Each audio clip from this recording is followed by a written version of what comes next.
السلام عليكم، ازيكم يا شباب؟ ايه الاخبار؟ ناس كتيره جدا سواء على السوشيال ميديا او اوفلاين، بقى الناس الاوفلاين اللي هم معارف المقربين وبتاع، بيسالوني سؤال مهم جدا: هل امان ان انا اشتري موبايل بضمان دولي وادفع فوق ال 10000 جنيه؟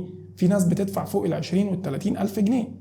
هل كده امان؟ يعني لو الموبايل جراله حاجه ولا اروح فين واجي منين؟ صدقني انت مش هتطلع من الفيديو ده لو انت واخد قرار هتشتري بضمان دولي ولا مش هتشتري بضمان دولي، وحتى لو اشتريت بضمان دولي هتشتري ازاي وفين ومنين. الفيديو ده مش اعلان، انا مش هرشح لك حد مبدئيا عشان ما تفتكرش ان الكلام واخدك لسكه الدعايه، لكن اول حاجه كده اخبطني لايك واشترك في القناه وفعل زر الجرس وتعالى عشان الكلام على تقيل.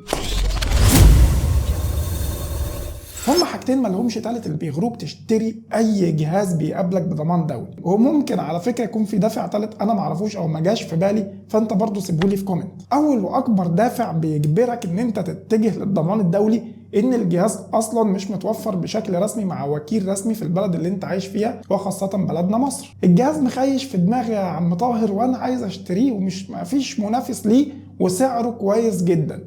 وهنا نتنقل للدافع الثاني، ان ممكن تلاقي الجهاز بالضمان الدولي ده بدون وكيل رسمي سعره ارخص بكتير من المنافسين. انا الصراحه ريقي جري انا الكلام اصلا عارف انت رايح فين. فهنا بيبتدي الصراع النفسي جواك: ادفع المبلغ واخد الريسك ولا اتنازل عن احلامي واروح للاجهزه اللي بضمان رسمي حتى لو هي اغلى في السعر واقل في الامكانيات، بس ضمان يا اخي، ضمان. في الفيديو ده انا جاي اقول لك على 3 نصائح مهمين جدا لو دماغك خدتك لسكه الضمان الدولي. ومش بس جهاز جديد بضمان دولي، حتى لو رايح تشتري جهاز مستعمل لازم تحط ال3 نصائح دول في اعتبارك. ال3 نصائح دول مرتبطين ببعض، يعني مش هينفع تاخد نصيحه وتسيب الاثنين التانيين. انا بتفق معاك اهو عشان يبقى الكلام على ميه بيضاء. اول نصيحه، لازم تعرف مبدئيا كده ان الاجهزه اللي جايه بضمان دولي نوعين: نوع سليم والدنيا فيه تمام ومضمون ومفيش فيه اي مشكله، ونوع مضروب. مضروب يعني ايه؟ يعني متجمع او مستعمل وفيه عيب ورجع تاني اتحط في علبته واتبرشم والحوارات اللي انتوا عارفينها،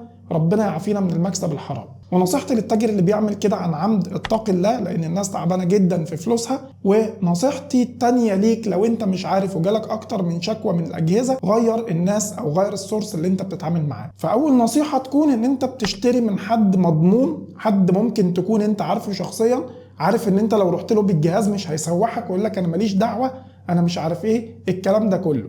فلازم يكون حد معرفه وحد ثقه، وتكون واثق مليون في المية ان الجهاز لو فيه اي حاجة هتقدر ترجع له، وتقدر يبقى فيه بينكو خد وهات، ما يقولكش انا ما اعرفكش انا اسف، طالما طلعت بره المحل بالجهاز ماليش فيه. النصيحة التانية، لو انت ما تعرفش حد في دايرة معارفك او في اصحابك اشترى وجرب الكلام ده كله، في محلات بتكون براندات معروفة وليها صفحات على الانترنت تقدر تدخل عليها وتشوف التقييمات بتاعتها والناس كاتبة ايه ومش كاتبة ايه. ده برضو بيكون عنده حاجة توجعه، لو لا قدر الله الجهاز طلع فيه اي حاجة تقدر تخبطه ريفيو، تقدر تبلغ عنه، تقدر تعمل، تقدر تسوي، في مرجعية للمحل ده. وخاصة طبعا ان هو بيكون عنده بطاقة ضريبية وسجل تجاري، تقدر ان انت تتعامل مع خدمة حماية المستهلك وانت مطمن. يعني بالبلدي كده تكون سمعته طيبة في الريفيوهات اللي انت بتقراها له على البيج بتاعته، ويكون تعرف تاخد حقك منه. النصيحة الثالثة، ما تاخدش الجهاز وتمشي من المحل قبل ما تعرف انت واخد ضمان قد ايه من المحل نفسه. احنا اتفقنا ان ده ضمان دولي ملوش